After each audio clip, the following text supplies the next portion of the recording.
Ramai orang salah faham tentang menabung. Bagi yang bergaji besar, mereka akan cakap, aku dah stabil, tak simpan pun tak apa. Yang gaji kecil pula kata, nantilah dulu, tunggu gaji naik baru nak simpan. Dah tu sampai bila? Hakikatnya, dua-dua silap. Selagi kita masih sihat, masih ada pendapatan, memang kita rasa semuanya terkawal. Rasa tak perlu pun simpanan.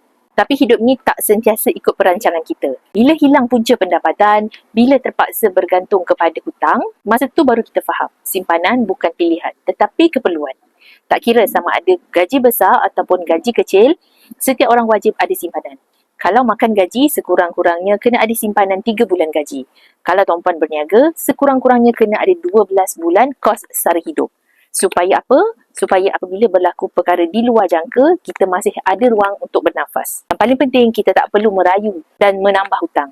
Apakah salah satu cara paling baik untuk bermula? Sudah tentu, mulakan dengan simpanan emas. Simpan emas ni tuan-puan bukan sebab nak cepat kaya, tetapi nak latih diri jadi orang yang ada simpanan. Sebab pada akhirnya, yang selamatkan kita bukan berapa banyak yang kita dapat, tapi berapa banyak yang kita simpan. Teruskan follow saya untuk ilmu keuangan dan juga tips emas.